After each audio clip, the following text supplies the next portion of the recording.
The council chamber of the Galactic Concord was filled with sound, sharp, echoing clicks of insectoid translators, the low hum of reptilian throats, the high digital chirps of synthetics. At the center of it all stood Ambassador Elias Varen of Earth, hands clasped neatly behind his back, expression unreadable. Behind him, a hollow display flickered with the terms of the freshly signed peace accord, the result of months of negotiation between the Concord and the Human Confederation after the brutal Skarn conflict. No advanced weaponry shall be permitted on contested soil, the counselor of the Varn clicked, her mandibles glinting under the cold lights. No plasma rifles, no mass drivers, no autonomous combat drones. Only traditional, non-technological armaments, to ensure fairness in the neutral zone settlement. Agreed, Elias had said with that maddening human calm. The Varn and the others took it as submission. They thought humanity had been cornered, stripped of its technological fangs. But the smirk that briefly tugged at the corner of his mouth told a different story. Now, months later, on the dusty plains of Rhydar 4, the first joint military exercise under the new treaty was set to begin. Each species was to send a detachment to secure and defend a test settlement, to simulate the resettlement operations planned for the neutral planets. The Skarn, enormous mantis-like warriors with carapaces like chitin armor, arrived first, armed with obsidian blades forged by hand. The Varn followed with long ceremonial pikes. The Trebuchets, reptilian bipeds, carried muscle-powered dart launchers. And then came the humans. The aliens stopped mid-sentence when they saw what humanity had brought. Rows upon rows of heavy wooden wagons creaked over the plains. Soldiers in rugged uniforms marched beside them, hauling cords of rope, beams of seasoned timber, and bundles of strange curved staves strung with sinew.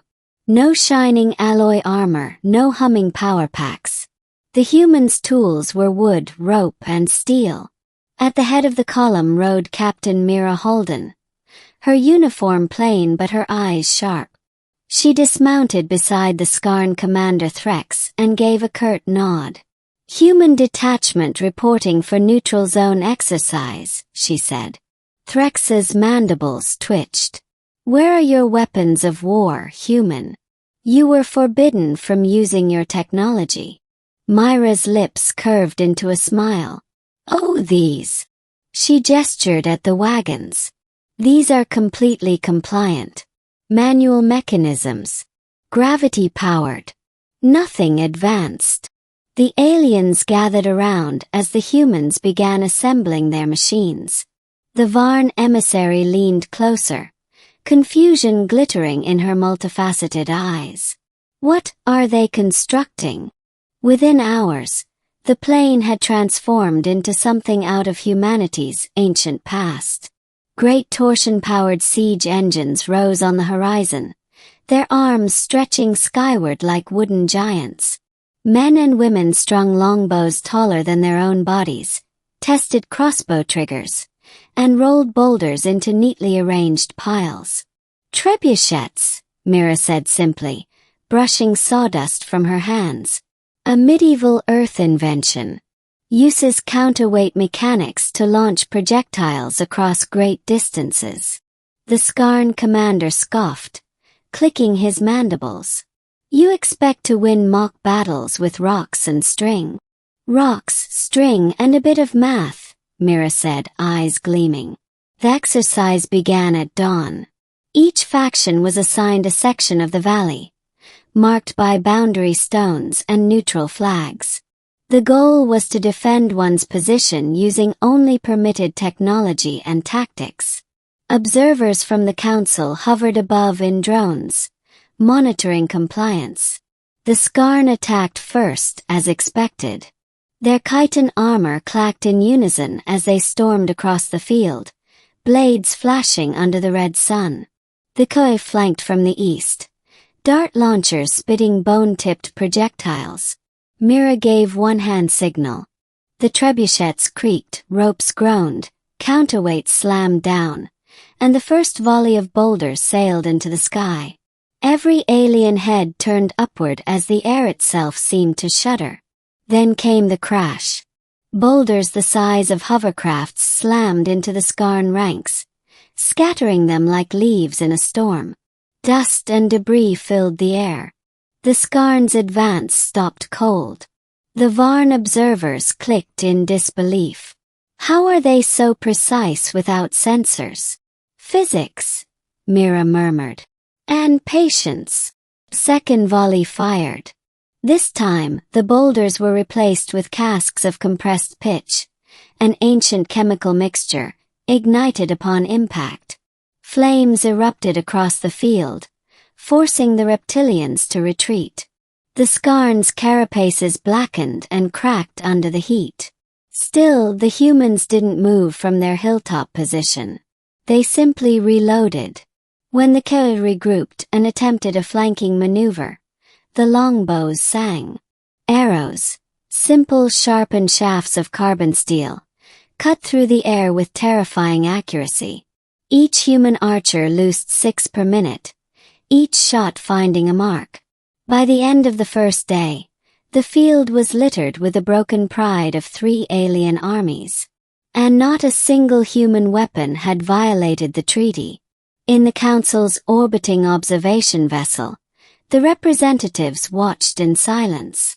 "These projectiles," murmured the Varn delegate. "They are primitive, yet devastating." Ambassador Elias Verin folded his hands. "You said no advanced weapons. You never said no effective ones." Down on Rhydar 4, Captain Mira stood beside her trebuchet, watching the smoke rise. "Load stones again," she ordered. "The Skarn will try again at dusk." She was right. The aliens, too proud to retreat from what they saw as crude human relics, regrouped for a night assault. But the humans were ready.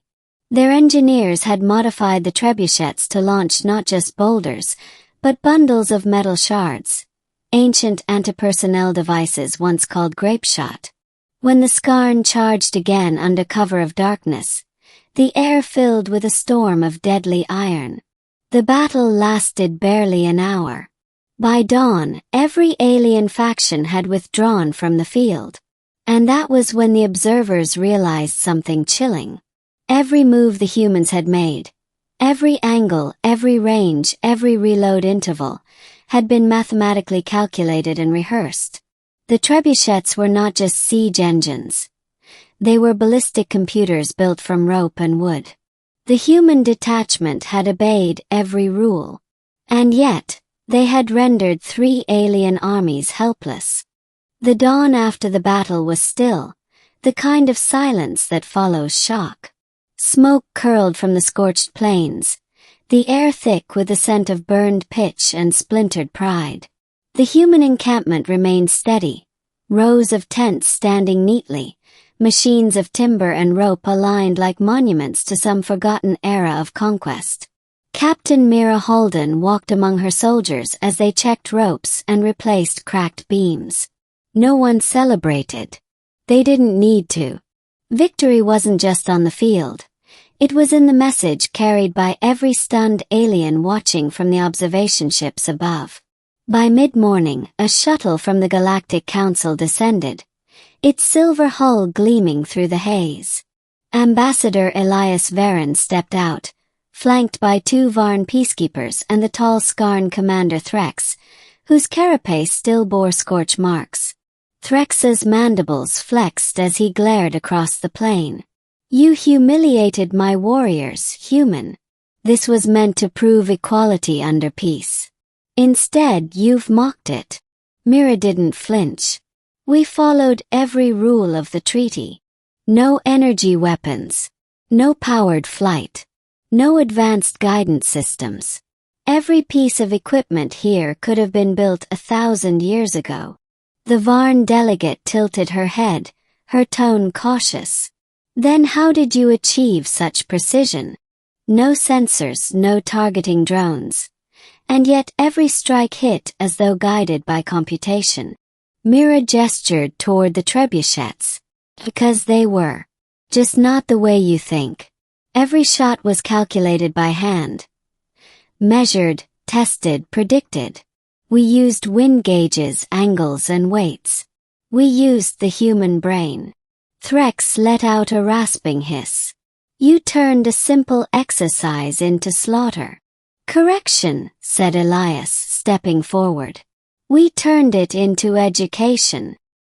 His voice carried across the plain, calm yet cutting. You see, when you stripped away our technology, you assumed that's where our power came from. You thought without plasma rifles and starships, humanity would be harmless. But our strength has never been in the machines. It's in the minds that build them. The Skarn fell silent. The Varn's mandibles clicked uncertainly. Only the hum of the shuttle engines filled the void. Elias continued, pacing slowly. We obeyed your treaty to the letter. And still, our so-called primitive tools outperformed your finest soldiers. Why? Because humanity learned to master war when most of you were still crawling through mud. We built empires using physics before your species discovered electricity. You call this crude. We call it history. The council observers exchanged glances. They had hoped this demonstration would prove the value of disarmament, to remind all species that peace required equality. Instead, the humans had shown that equality in weapons did not mean equality in will.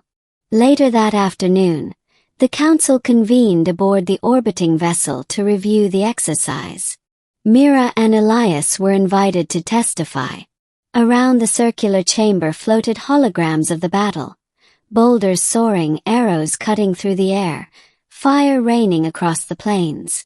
Counselor Varnix of the Ilta, a crystalline being who shimmered with shifting light, spoke first. Ambassador Varen, this display has unsettled many.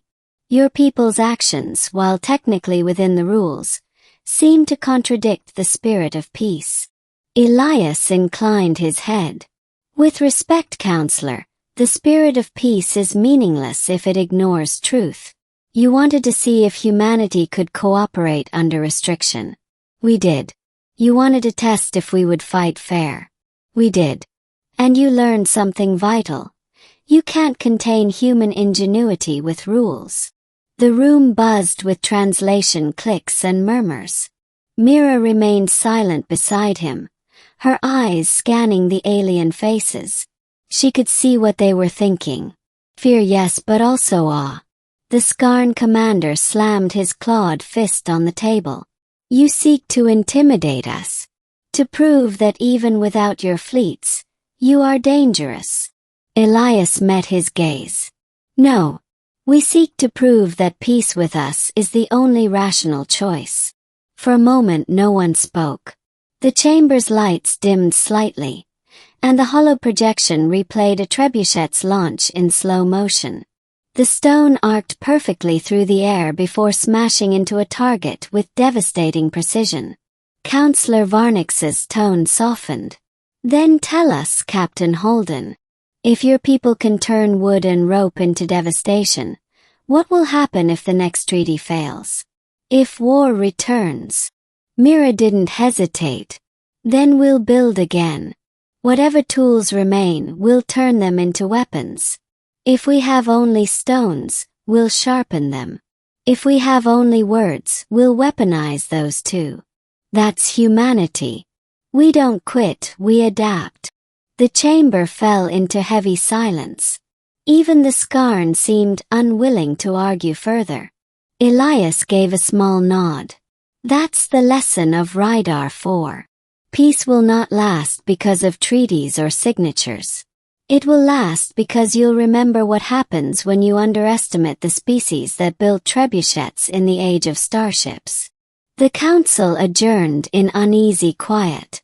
But in the days that followed, reports spread across the galaxy. Footage of humans building siege engines by hand went viral on every network. Military analysts broke down the physics of the trebuchets. Philosophers debated the symbolism. On Skarn homeworlds, parents told their young, Do not provoke the species that throws mountains. The Varn began commissioning human historians to study primitive warfare. Even the Trebuchets, once contemptuous of muscle-powered weapons, began training their soldiers in manual tactics, calling them Holden drills. And humanity. They simply packed their machines, dismantled the trebuchets, and left Rhydar 4 as quietly as they had come.